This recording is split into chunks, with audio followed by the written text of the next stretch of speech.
Assalamualaikum warahmatullahi wabarakatuh. Selamat siang anak-anak. Baiklah, perkenalkan nama Ibu Nisa Busrianti. Bagaimana kabar hari ini? Mudah-mudahan dalam keadaan sehat walafiat. Amin. Baiklah, untuk kesempatan kali ini kita belajar tentang motivasi belajar. Sebelum Ibu menjelaskan apa itu motivasi, sebelumnya Ibu bertanya, apakah Nanda semua paham apa itu motivasi? Oh tidak. Baiklah, kita akan belajar tentang motivasi. Nah, yang pertama kita melihat dulu pengertian motivasi belajar. Nah, apa pula itu motivasi belajar? Motivasi belajar adalah dorongan yang timbul dari diri Ananda sendiri, baik disadari ataupun tidak sadar, untuk melakukan tindakan yang dimana memiliki tujuan tertentu. Nah, misalnya anak-anak Ibu memiliki cita-cita ingin menjadi guru, menjadi pilot, menjadi dokter, dan lain sebagainya. Nah, tentunya anak-anak Ibu akan melakukan usaha seperti belajar dengan giat untuk meraih cita-cita tersebut.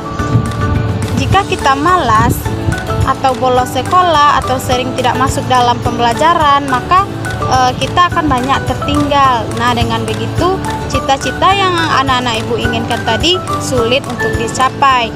Nah, kunci dalam kesuksesan adalah orang yang sukses itu adalah orang yang ingin memiliki usaha, yang ingin belajar dengan giat dan tekun.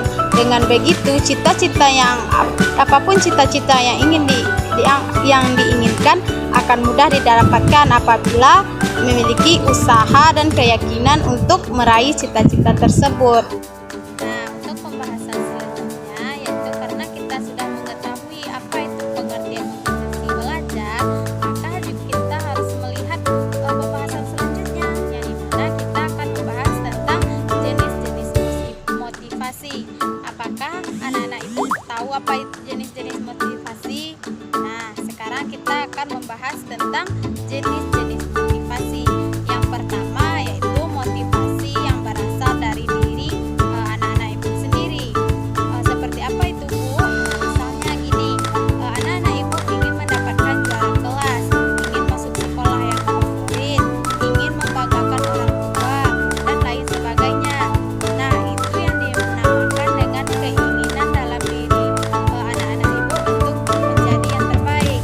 Nah, itulah yang disebut dengan motivasi yang berasal dari dalam diri anak-anak Ibu sendiri. Nah, yang kedua yaitu motivasi yang berasal dari luar, yang dimana motivasi ini yaitu berasal dari luar. Itu misalnya seperti lingkungan sekitar. Misalnya ada tetangga dari anak-anak Ibu melihat bahwasannya dia memberikan hadiah kepada ibunya karena ibunya sedang berulang tahun. Nah, karena anak-anak Ibu melihat hal itu, maka anak-anak Ibu memiliki keinginan juga untuk memberikan hadiah kepada ibu Ananda sendiri.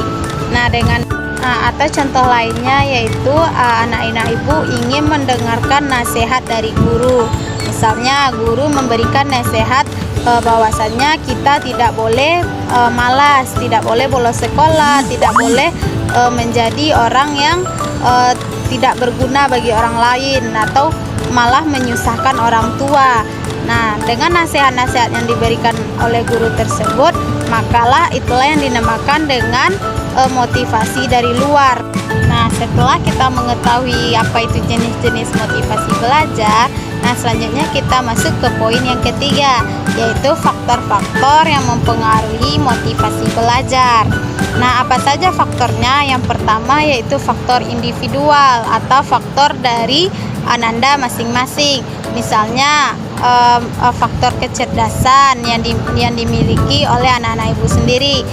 Siswa yang satu dengan siswa yang lainnya akan berbeda kecerdasannya. Misalkan si Rani memiliki kecerdasan yang lebih tinggi dibandingkan dengan si Budi. Jadi Budi merasa tidak enak atau merasa bahwa dirinya tidak sama seperti Rani, makanya dia memiliki keinginan untuk juga cerdas seperti Rani. Itulah yang disebut dengan faktor individu. Nah, selanjutnya yaitu faktor sosial, yang dimana faktor ini berasal dari lingkungan sekitar, seperti faktor dari keluarga, misalnya keluarga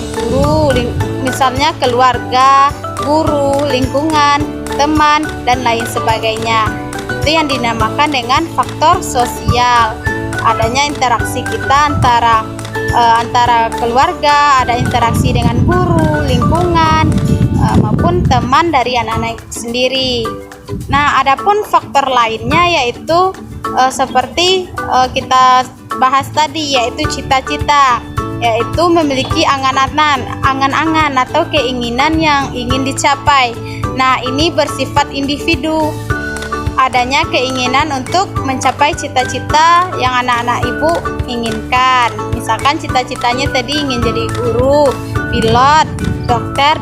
Nah, faktor selanjutnya yaitu faktor kemampuan siswa, yang dimana faktor ini berasal dari kemampuan siswa. Misalkan Andi memiliki kemampuan membaca yang cepat, yang cerdas. Nah, itulah tentang motivasi belajar. Mudah-mudahan Anda semua paham dengan penjelasan yang diberikan tadi. Semangat ingin mencapai cita-cita, maka kita harus belajar dengan giat dan rajin.